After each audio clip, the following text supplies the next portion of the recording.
అందం, ఆరోగ్యం, ఆత్మవిశ్వాసం అనూస్తో సాధ్యం. ట్రాన్స్ఫర్మేషన్ సర్వీసెస్ పైన ఫ్లాట్ 50% డిస్కౌంట్. అనూస్ సిన్స్ 1982. నమస్తే రమ్మగారు. నమస్తే జయ. చందమామ కథ ఏదైనా చెప్తారండి? విచిత్రమైన వ్యాధి కథ చెప్తాం.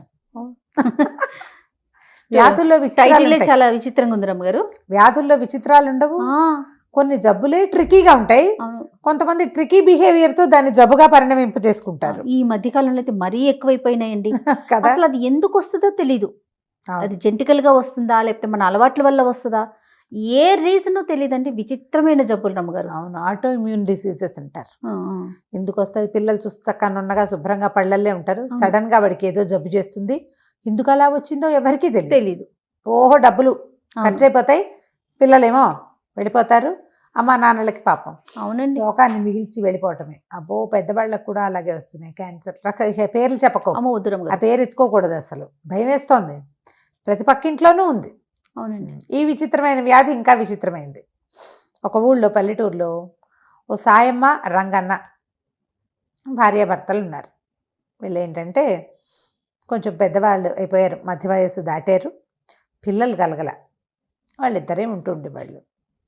ఏదో చిన్న పొన్న వాదనలు మొదలుపెట్టి చిలికి చిలికి గాలివానయ్యి ఆ రంగన్న పెళ్ళాన్ని 4 కొట్టి రుసరుసలాడుతూ బయటికి వెళ్ళిపోయేవాడు. ఎప్పుడూ దెబ్బలు తినేది. మళ్ళీ సాయంత్రం మామూలుగానే ఉంటాడు. ఓకే. ఈ దెబ్బలు తిని తిని తిని ఒక దశలో అనిపించిందంటే ఎప్పుడైనా వీడిని కూడా చితకొట్టిచ్చేయాలి. ఇటీవల కాలంలో ఈ మాటలు వింటున్నాం. ఒకసారి పోలీస్ స్టేషన్లో పెట్టి ఉతికిచ్చేసేయాలి అని భర్తలను ఉతికించాలని భావించే భార్యలు ఇప్పుడు కనపడుతున్నారు బాగా.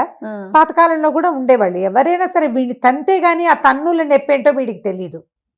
ఇంత వయసు వచ్చింది, ఇంకా నేను దెబ్బలు తినాలా అలా అనిపించేది. ఊరికే కొట్లాడుకునేవాళ్ళు. చివరికి అది 4 దెబ్బల్లో పరిణమించి గొడవ సద్దుమణుగుతూ ఉండేది. ఒకనాడు ఇలాగే ఏదో భార్యాభర్త మాట్లాడుకుని ఆయన పెళ్ళాన్ని కవ్వించి 4 పిడిగుద్దులు గుద్ది అడవికి కట్టెలు కొట్టుకురావడానికి వెళ్ళిపోయాడు. ఆవిడ ఎప్పుడెప్పుడు అని చూస్తున్న అవకాశం ఆ రోజు వెతుక్కుంటూ వచ్చిందనమాట. ఏమైంది? అటాగా రంగాన్ని అటు వెళ్ళిపోయాక ఒక అరగంట గంట తర్వాత ఈవిడేదో మెల్లిగా లేచి ఇంట్లో పని చేసుకుంటుంటే జమీందార్ గారి పని వాళ్ళు ఒక 4 వచ్చారు. మంచి ఆజాన్ బాహులు, పాలేళ్ళు జమీందార్ గారి దగ్గర ఇంట్లో ఉన్నారు. వీళ్ళ వాకిలు ఎలా ఉందంటే వీళ్ళ ఊళ్ళోకి ఎంటర్ అవుతూ ఉండగా ఉన్న మొదటి గుమ్మాలలో వీళ్ళదొకటి. వాళ్ళు ఊళ్ళోకి వచ్చి మిగిలిన గుమ్మాలు కాస్త గడియలు పెట్టున్నాయి బయట వైపు. పొలం పనులకు వెళ్ళిపోయి, ఇక్కడ పొలం పనులు లేవు వీళ్ళకి. ఆయన కొట్టలు కొట్టడానికి వెళ్ళాడు, ఈవిడ ఇంట్లోనే ఉంది. గుమ్మం జారేస్తుంది. దాంతో తలుపు కొట్టారు. కొట్టి ఈ ఊళ్ళో ఎవరైనా చిట్కా వైద్యులు ఉన్నారా అని అడగడానికి వచ్చారు. ఏమిటంటే జమీందార్ గారి అమ్మాయికి ఏదో విచిత్రమైన వ్యాధి వచ్చింది. ఆ వ్యాధికి గుణం కనపట్టాల ఎంతమంది వైద్యులు వచ్చినా. అందుకని ఏదైనా చిట్కా వైద్యం ఫలిస్తుందని ప్రతి ఊరికి 4 సైనికులను చొప్పున పంపారు. ఒక 4 ఆజాను బాహువులు, మంచి పుస్తీలు గిస్తీలు, ప్రమాణంగా మీసాలు, వాళ్ళు దుడ్డు కర్రలు, మనుషులు జమాజట్టిల్లాగా ఉన్న వాళ్ళని చూసేసరికల్లా ఈవిడికి ఉత్సాహం వచ్చింది. లేకేం బాబు, చక్కగా వెతుక్కుంటూ మా ఇంటికి వచ్చారు. మా ఆయనే బ్రహ్మాండ వైద్యుడు, మామూలు వైద్యుడు కాదు, ఘనాపాటి అనుకోండి. అసలు మొన్న మీరు నమ్మరు, మా పూజారి గవరయ్య గారి అబ్బాయి గుడిగోపురం నుంచి పడ్డాడు, కాలు మెలికబడిపోయి బిడ్డ నేల గరుచుకుపోయాడు. మా ఆయన ఏదో ఇంత తైలం ఎక్కడి నుంచి తెచ్చాడో పట్టించి రుద్దితే పిల్లాడు చూస్తూ ఉండగా కోతి పిల్లలే ఒక్క ఎగిరి లంఘించి ఎక్కేశాడు గోపురానికి మళ్ళీను. అట్లాంటి వాడు. అసలు చిట్కా వైద్యం అంటే మా ఆయన తర్వాతే ఇంకెవరైనా వీళ్ళ దగ్గర దొరికించడానికి చేసిందనమాట. వాళ్ళు ఏమన్నారు, ఏడమ్మా ఎక్కడున్నాడు అనేసరికల్లా కట్టెలు కొట్టుకు రావడానికి వెళ్ళాడు బాబు అని అన్నాక నాలికి కొరుక్కుంది. వైద్యుడు అని చెప్తూ ఏమని చెప్పాలి, మందులు మూలికలకి అని చెప్పాలి. చెప్పేసింది కదా. చెప్పేయంగానే వాళ్ళు అన్నారు, అదేంటమ్మా అంత ఘన వైద్యుడు అంటివి, ఆయన అటైటా వెళ్ళాడు, కట్టెలు కొట్టడానికి ఇంకెవరు లేరా ఏమిటమ్మా అంటే, అదేనండి మా ఆయన వింత, మా ఆయన భలే విచిత్రంగా ప్రవర్తిస్తాడు, అచ్చు కాపల్లే ప్రవర్తిస్తాడు, తల గుడ్డ కట్టుకుంటాడు, పంచె ఎగ్గడతాడు, పొలం కాపులు ఎట్లా పనిచేస్తారో అట్లా చేస్తాడు. అసలు ఒక్కొక్కళ్ళకైతే మాటామంతి లేకుండా వెళ్ళిపోతాడు. ఆయన కొంచెం కోపిష్టివాడు కదా, ఎవరైనా కనపడితే మొహం మార్చుకుంటాడు, కోపిష్టివాడిగా ఉంటాడు. దానికి తోడేమో ఈ మందులు మాకులు ఇవ్వకుండా కూడా వెళ్ళిపోతుంటాడు. వైద్యం చేయించుకున్న వాళ్ళతో కూడా మాట్లాడు. ఇవాళ రేపు పెద్ద వయసు వచ్చేసరికల్లా అట్లా లక్షణం వచ్చింది, కానీ వైద్యం మాత్రం ప్రచండంగా అఖండంగా చేస్తాడని బాగా ఎక్కించింది. వీళ్ళు అన్నారు, సరేలేమో ఏ పక్కకి వెళ్ళాడు చెప్పు, మేము పోయి వెతుక్కొస్తాం. మనిషి ఎంతవాడు ఏంటంటే 50 దాటిన వాడు, ఓ ఇట్టా అట్టా ఉంటాడని, ఓ పంచె కట్టుకుని ఉంటాడు, కట్టెలు కొడుతుంటాడు, వెళ్ళండి. వీళ్ళేమో ఆయన వెతుక్కుంటూ పోయారు. వెతుక్కుంటూ పోతే ఈయన పొద్దున మంచి ఉద్రేకంలో ఈవిని కొట్టాడు కదా, ఆ స్పీడులో బోల్డ్ అని వల్లమాలనన్ని కట్టెలు కొట్టేశాడు. ఓహో.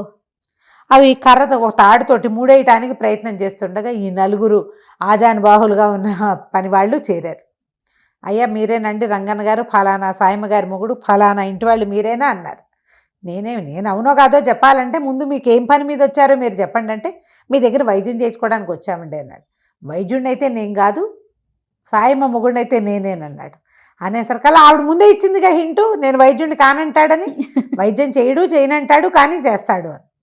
బాబు అట్లా కాదండి, జమీందార్ గారు అమ్మాయికి చాలా జబ్బు చేసింది, మీరు వచ్చి మీ చిట్కా వైద్యంతో పిల్లని రక్షించాలి, జమీందార్ గారు చాలా కష్టపడుతున్నాడు, బోళ్ళంత డబ్బిస్తారు, ఎంతమందో వైద్యులను చూసాం, పిల్లకి గుణం కనపడలేదు అనేసరికల్లా ఈయన ఏమనుకున్నాడు, సరే ఫోన్లే అదేంటో వెళ్ళి చూసొస్తే సరిపోతుంది కదా, ఏమైతే అదైందని మరి మోపు ఎత్తుకోండి అంటే వాళ్ళు నలుగురు చిన్న చిన్న మోపులు చేసి తలా ఒక మోపు ఎత్తుకొచ్చారు.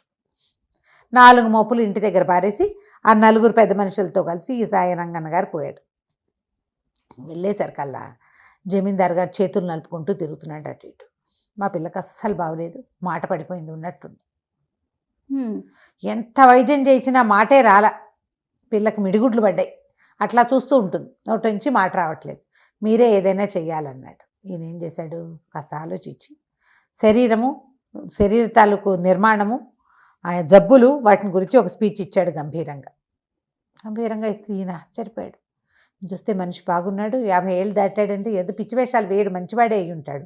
కాకపోతే ఈయన ఇచ్చిన స్పీచ్లో కొన్ని తేడాలు ఉన్నాయి.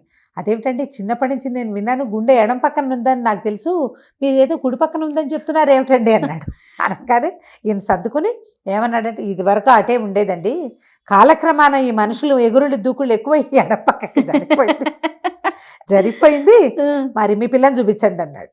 ఆ పిల్లని చూపించేసరికల్లా లోపలికి వెళ్తే ఆ పిల్ల చక్కగా అందంగా చిలకలాగా ఉంది, అదే పనిగా చూస్తుంటే ఏం చెప్పినా ఏమిటి అదేం మాట్లాడదే, నవ్విచ్చినా నవ్వు మాటలు మాట్లాడినా మాట్లాడటల్లా. ఈయన అన్నాడు, ఓ పని చేయండి, మరి వైద్యం సంగతి నేను చూస్తాలేండి, చక్కగా అన్నం ఉండలు చేసి మజ్జిగలో ముంచి తినిపించండి, అన్నపు ఉండలు మజ్జిగలో ముంచి తినిపించండి, చిలకలకు పెట్టే ఆహారం అదే, చిలకలకు కనుక అట్టాటి తిండి పెడితే శుభ్రంగా మింగేసి చక్కగా మాట్లాడి చిలకలాగా మాట్లాడుతుంది మీ అమ్మాయి కూడా, మజ్జిగానం పెట్టండి, అదే వైద్యం అన్నాడు.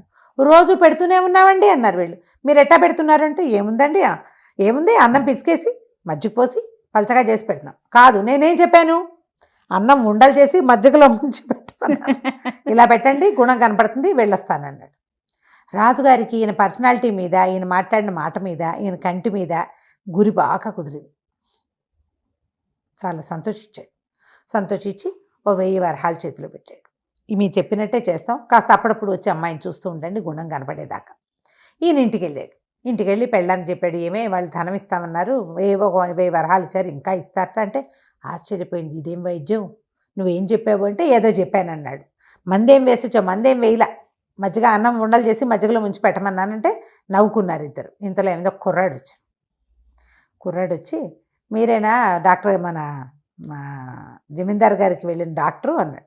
అవును, నేనే జమీందార్ దగ్గరికి వెళ్ళాను, పిల్లకి మాట మంతి లేదు, చక్కగా ఉంది, చూపులకి చిలకలాగా, మాటల చిలకతనం లేదు దానికి అన్నాడు. అనేసరికల్లా కుర్రాడు అన్నాడు, మీ వల్ల ఏం కాదండి, మీరు ఏ మంది వేసినా ఆ అమ్మాయి మాట్లాడదు, ఎందుకంటే అమ్మాయి నేను ప్రేమించుకున్నాం, వాళ్ళ నాన్న ఇంకో పెళ్లి కుదిర్చాడు. జమీందార్ గారి బాధ ఏమిటి, పెళ్లి కుదిర్చాము, పిల్లకి మాట పడిపోయింది, పెళ్లి నాటికి మాటలు రావాలి అని చెప్పాడు ఈయనకి. ఈ రంగన్నకి చెప్పాడు ఆ మాట. ఈ కుర్రాడు ఏం చెప్పాడంటే, పెళ్లి కుదిర్చారు కాబట్టి అమ్మాయి మాట్లాడటం మానేసింది, ఇది జబ్బును పడిపోయింది కాబట్టి పెళ్లి ఆగిపోయింది, సంబంధం వాళ్ళు సిద్ధంగానే ఉన్నారు, ఏనాడు ఈ పిల్ల జబ్బు కుదిరితే ఆ రోజు పెళ్లి చేసుకోవడానికి, ఆ జబ్బు కుదిరే జబ్బు కాదండి అనగానే ఆ రంగన్న అన్నాడు, ఎందుకు నాయన ఈ బాధ అంతా, నువ్వు రా నాతోటి అని చెప్పేసి 3వ రోజున ఆ కుర్రాన్ని వెంబడి పెట్టుకుని రాజస్థానానికి తీసుకుపోతే పిల్లని చూస్తానన్నాడు. మీరు చెప్పినట్టుగానే అన్నం పెట్టామండి, ఏం గుణం కనపడలేదు అన్నాడు. ఇప్పుడు కనపడుతుంది కాదండి గుణం, నన్ను లోపలి పంపించండి అన్నాడు. ఈ అబ్బాయి ఎవరండి అంటే, మావాడే శిష్యుడని ఆ శిష్యుని వెంట తీసుకుపోయాడు లోపలికి. ఆ అబ్బాయిని చూడగానే పిల్లకి కిలకిల మాట్లాడటం మొదలుపెట్టింది. వాళ్ళ నాన్న లోపలికి వచ్చాడు. నువ్వు తెచ్చిన సంబంధం చచ్చిన చేసుకో తెలుసా నీకు అంది. అనేసరికి రాజు కొళ్ళు మండిపోయింది. చిచ్చి పాడిపిల్ల పిచ్చివాగుడు బాగుతుంది, ఏదైనా మందేసి దీన్ని నోరు పడిపోయేలాగా చేయమన్నాడు. అనేసరికి రంగన్న అన్నాడు, బాబు ఎందుకండి, ఈ పిల్లకి మాట పడిపోయిందే దీనివల్ల. ఒకవేళ ఇది వద్దంటే అమ్మాయి ఆ పెళ్ళే చేసుకోదు, మీ పరువు పోతుంది. మాట తెప్పించిన వాడికి ఏది కావాలంటే అది ఇస్తానన్నారు కదా, వీడే మాట తెప్పించిన వాడు, వాడికి ఇచ్చి పెళ్లి చేయండి, బాగుంది కదా. రాజుగారికి ఏం చేయాలో తెలియలే, పిల్ల నువ్వు నువ్వు చచ్చిన పెళ్లి నేను చేసుకోనంది. ఇక జమీందార్ గారు ఏం చేస్తాడు, ఈ లోపల దాసీలు వాళ్ళు వీళ్ళు వచ్చేసి చూసేశారు. ఈ కుర్రాడు ఎవరో వచ్చాడు, వాడిని చూడగానే పిల్ల చిలకలాగా మాట్లాడుతోంది. ప్రచారం అయిపోయిందా, ఈ మాట ఇప్పటికి పోదు కదా. సరే ఆయన ఏమనుకున్నాడు, అలా కానివ్వండి, సరే ఈ కుర్రాడి వల్ల మాట వచ్చింది కాబట్టి కుర్రాడికి ఇచ్చి పెళ్లి చేస్తున్నామని ప్రచారం చేయడానికి నిశ్చయించుకుని ఈ రంగన్న గారికి 10,000 వరహాలు బహుకరించి బట్టలు పెట్టి, బాబు సంతోషంగా ఉండండి, మీ వల్లే మా పిల్లకి గుణం కుదిరింది, లేకపోతే ఇది తెలిసేదే కాదు.